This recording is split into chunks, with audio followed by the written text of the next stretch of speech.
So combined that makes 245.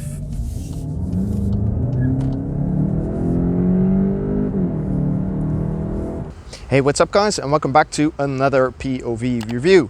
Today we're going to be checking out this 2022 Golf 8 GTE, which is my personal car actually. Now it is finished in Atlantic Blue Metallic, which was to my selection.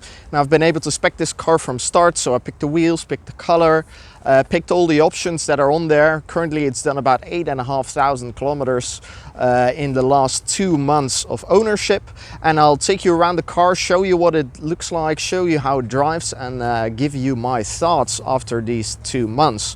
Now it's sporting 17-inch 225 all around. Now you were able to upgrade to the 18 inches if you wanted to. Sadly enough, my budget wouldn't allow it anymore, but hey, sometimes you gotta take some concessions.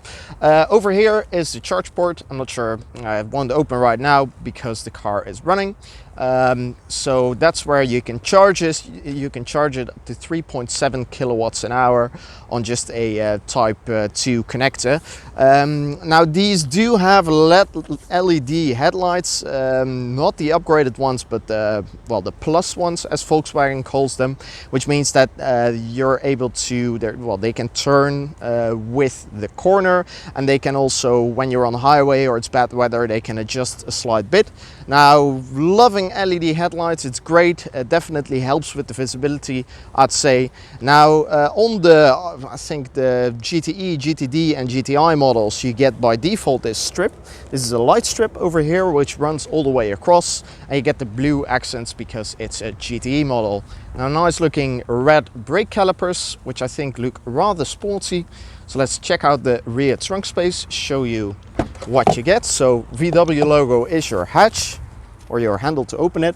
Now space is all right, sadly enough, because there are batteries underneath the floor.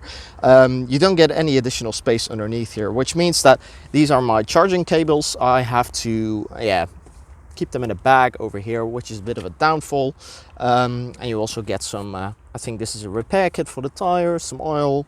Very typical for a VW product to have oil in the rear. So that's the rear of the car. Let's jump in the rear seat behind myself. And you are greeted by these nice looking bucket seats, which they sit really nice.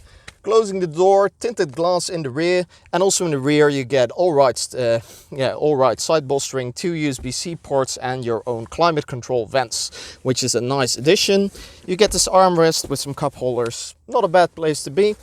I myself am 1 meter and 83 centimeters, which means that I still have all right rear leg room for myself.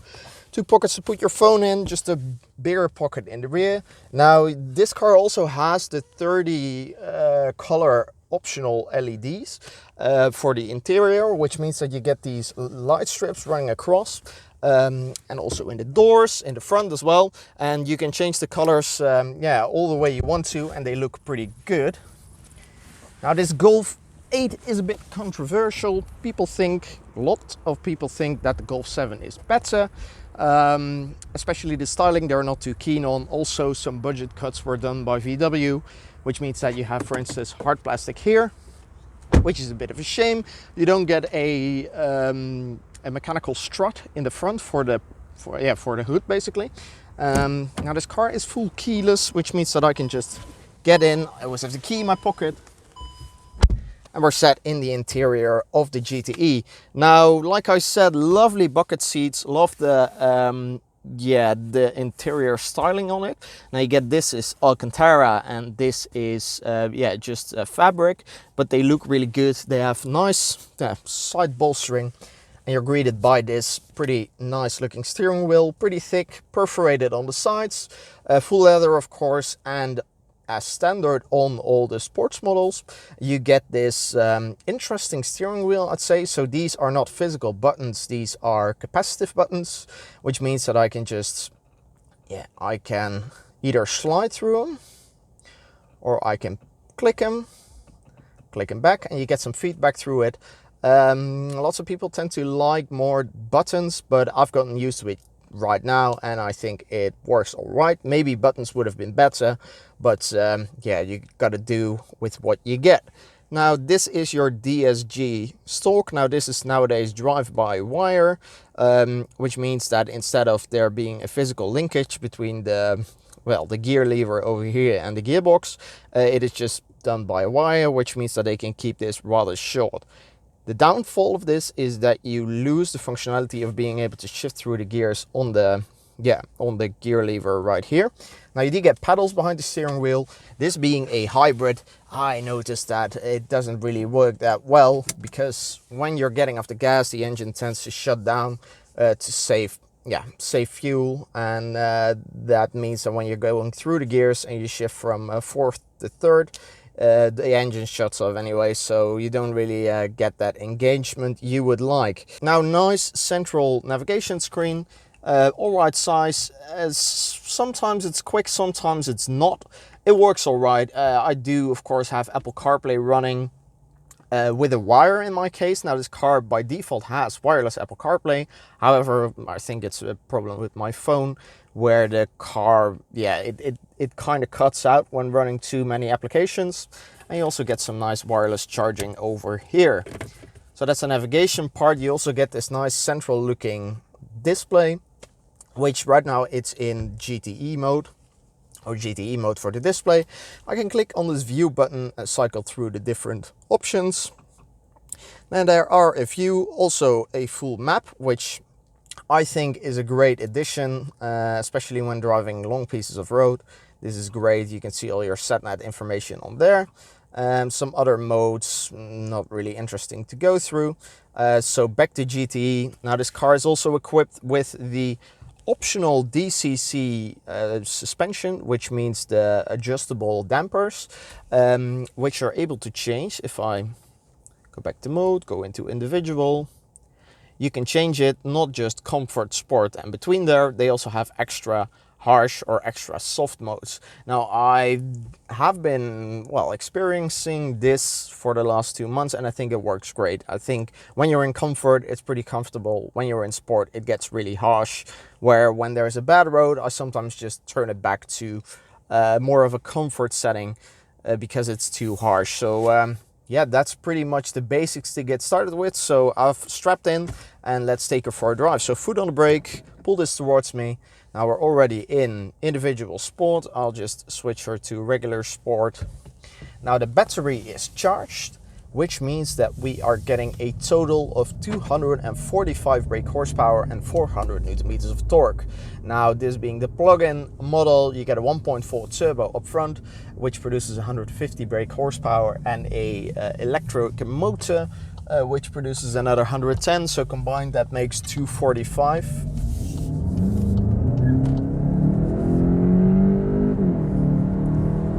And it gets up to speed rather quickly.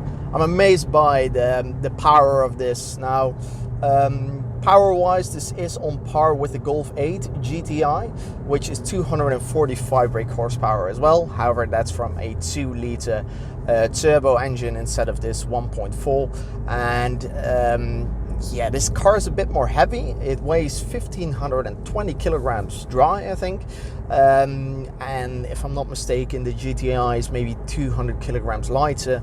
However, the 0 to 60 time with this and the GTI are quite the same. This does 0 to 60, 0 to 100 kilometers an hour in 6.7 seconds, and the GTI does it, I think, in 6.5. So rather small differences. However, when you're getting up to higher speeds, you know what, we're gonna turn around here. When you're getting the car up to higher speeds, it probably makes a bit more difference, because it won't probably pull as hard.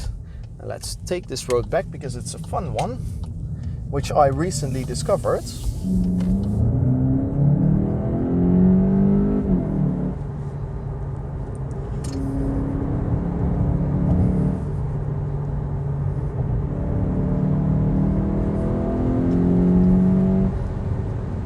As you can see, she gets up to speed rather quickly. Handling is also really good. You do notice it's quite a heavy car. 1,500 kilograms for a Golf is quite a lot.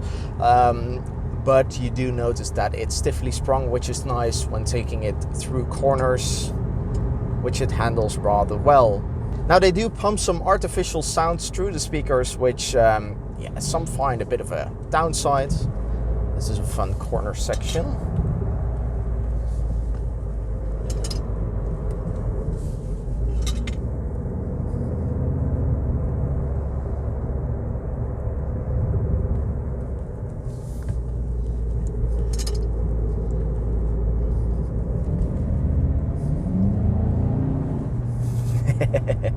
So this car keeps on bringing a smile to my face every day I get in, which is what I really enjoy, being able to drive a car from day to day, which is yeah, plenty of fast. I'm probably able to lose my license in this pretty quickly if I wanted to.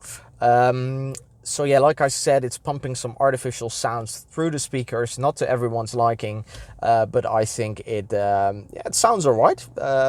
Not much to complain about that. When you set it up for comfort instead, you do notice that the sound tones down a bit and it's more of a normal-ish experience, I'd say.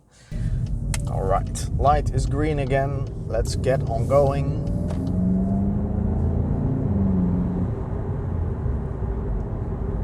Like I said before, styling on the Golf 7 compared to the Golf 8, people find it a bit more aggressive, especially the front end is a slight bit different.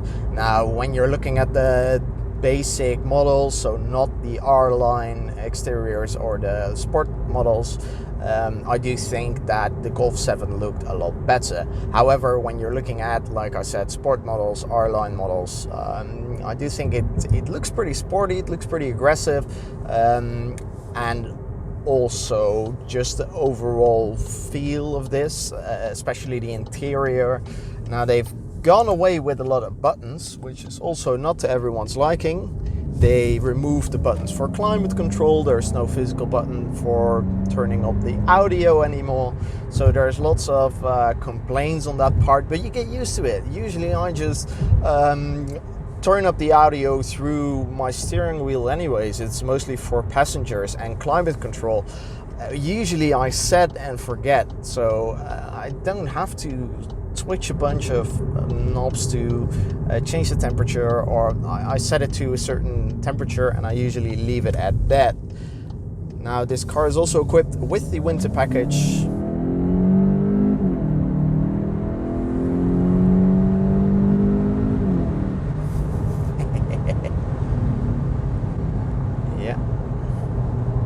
Like I said, losing my license probably really quickly. It's also equipped with winter package, which means 2 of the front seats are heated, and you also get a heated steering wheel, which is nice when it gets a bit more cold outside. Now these plug-in hybrid models, you're also able to precondition them. You're able to precondition the cockpit before you get in. So when the car is on the charger or when it's on battery power, however it drains a lot more quickly then, you can just set the temperature and it will warm up before you get into the car. Also equipped on this is the travel assist, which if I turn it on, it means that the car does a bit of steering for me, which I found on a longer journey to be really helpful. It works pretty good, better than just your default lane assist. Now sometimes you need to tell the car that you're still here. Now as you can see, it does these kind of turns by itself. Let's hope it doesn't get too confused by the cars that are over here right now. And you can see it does the turning itself. Now the steering wheel is touch capacitive, which means instead of having to tug the wheel, you can just place your hands on the wheel and it knows that you're still here, which is a nice addition, makes it just a little bit more comfortable, I think. So for this Golf 8 GTE, they used the same powertrain as they did for the Golf 7 GTE. So that means the 1.4 turbo with the electric motor to assist it. Now the Golf 7 GTE had a 7 kilowatt battery pack, if I'm not mistaken, and this has 13, which means you're able to get a range, what I've been experiencing myself is about 50 to 60 kilometers realistic range, which has some motorway driving and also some back roads. I usually charge it before I go to work. I'm able to fully drive electric to my job and back. And when I am going on holiday, I can just run it as a hybrid, and it's actually quite economical. I've taken it on a long journey last week. I went to Italy, which was a total of 2,500 kilometers I've done in it, and lots of mountain driving also on the German Autobahn at 170, 180 kilometers an hour. My average over that journey, I think, was about 5.6, 5.7 liters per 100 kilometers, which considering the speeds I was doing, it's really good actually. And this, of course, being a heavier car. However, when the battery is fully charged and you're just running it as a hybrid and not depleting the whole charge, you're actually able to do more, close to 4 liters per 100 kilometers, which I've been able to do myself. So in general, I think it's a great commuter car. Now, sadly enough, here in the Netherlands, before the previous generation Golf 7 GTE, it had lots of tax benefits. This one doesn't have it anymore, which means that you just pay regular price for this as you would with any other company car. It's a company car, by the way. So these will be a lot less popular, sadly enough, which is a shame because they're great cars. Also, the drivetrain has proven to be rather reliable. It's running a 6-speed Dsg transmission, not the newer 7 one. They wanted to stick with what they knew, and the older generation, yeah, apparently it's quite reliable. Now let me just, for demonstration, put her into comfort. So comfort, suspension goes into comfort, throttle response as well, and also the steering goes into comfort, and it makes for a more, well, you wouldn't say it, a comfortable experience. So yeah, now in comfort you feel that it more uses the electric motor instead of also the gas engine, and it's still pretty good. Gets up to speed good enough. It doesn't use the hybrid power as quickly, so the electronical assist, it saves it more. And also I currently have the car set up to do full regenning, so when I let off the gas, it uses all the electric motors to regenerate power and also brake the car to a standstill, which means that you're able to get close to on-pedal driving. Sometimes you still need the brakes, but I think it works rather well, which also saves on your brake usage, which over time means cheaper maintenance. So I've been rather happy with this car ever since. If you have any specific questions about certain things like the travel assist part or the infotainment, or you want me to demonstrate anything else, maybe make an update in, let's say, half a year or a year to see how it's still going for me. Thus far it's been really reliable, no issues at all. So yeah, that's pretty much going to be it for now. If you have any questions, be sure to drop them in the comment section down below. If you enjoyed the video, please leave a like and subscribe if you're not yet. There's plenty of more cars to come in the future, and I want to thank you very much for watching, and I'll see you guys in the next video.